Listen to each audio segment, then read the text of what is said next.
We are at the Electric Picnic 2011. I think you get the idea at this stage. Everyone says at the start of interviews. But there you go. Nightbox have dropped in after their set a little bit earlier on. Firstly, congratulations on the set. Did you enjoy it?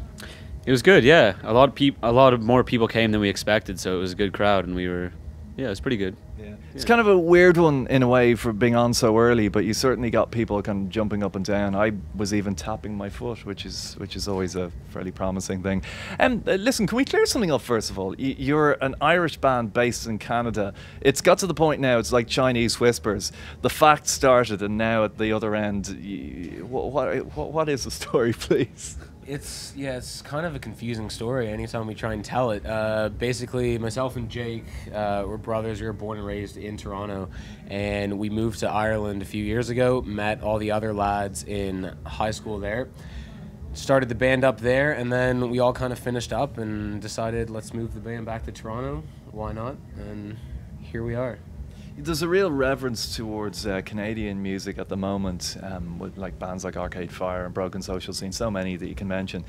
Do you get the impression, living over there, that it is a real golden age, a really special time for music there?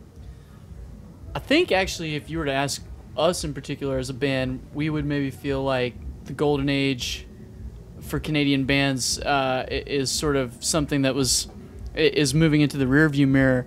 Our influences are heavily drawn from this side of the pond. Like a lot of the indie rock and stuff that comes out of Toronto was very well received on a world stage, but I think at this point we feel like sort of more Eurocentric, like dance music is what we draw our inspiration from. That's not to, say that Arcade Fire and Broken Social Scene aren't legends, but for us, we kind of are more focused on this side in terms of our influences. It's kind of always the way, though, isn't it? You kind of focus on sometimes the stuff that's farther away from you, because I suppose in Ireland, maybe not so much now, but there was a lot of bands who were influenced by American bands as well, rather than what was happening just across the water in England.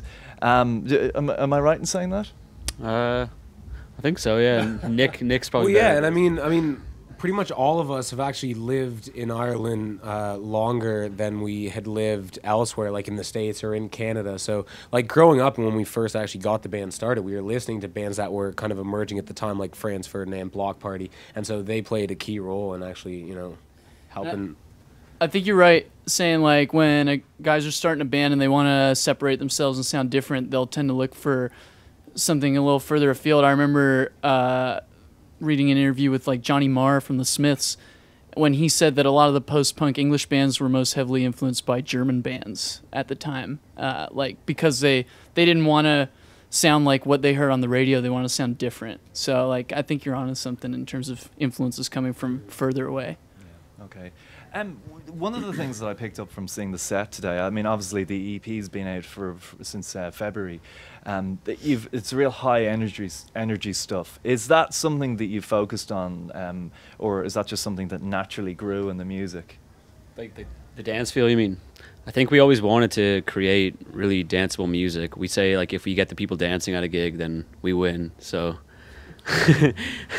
we always try and create music that has, like, a four-to-the-floor type dance feel, and I think we've achieved that with this EP, and I think we're going to keep on doing that.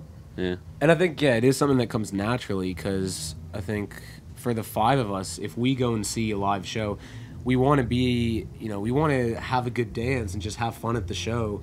So I think that rubs off on us, and because that's the type of shows that we enjoy, that's the type of music that we create and want people to enjoy. One thing we notice over here too is crowds way more up for dancing. Toronto, like, because of maybe its indie roots, like everyone's shoegazing at our shows, like holding their beer, and they sometimes it looks like they want to move, but they're not sure if it's like cool. Whereas since we've played shows over here the last month, like, we've got a really good reception. People don't care; they just start dancing, which is sweet. So does that mean that you're obviously going to come back to Ireland and the UK at some point very soon? Would you ever think about moving back? The plan is right now that we're basically just going to keep at it in Toronto right now and plug away and gig around there and see what happens, but maybe one day, but we're hoping we can make a career out of it over on that side of the world so far. So brilliant. Okay, well, listen, guys, lovely to meet you. Great to see you earlier on, and come back and tour again. Definitely. Cheers. Thanks for having us. Thanks.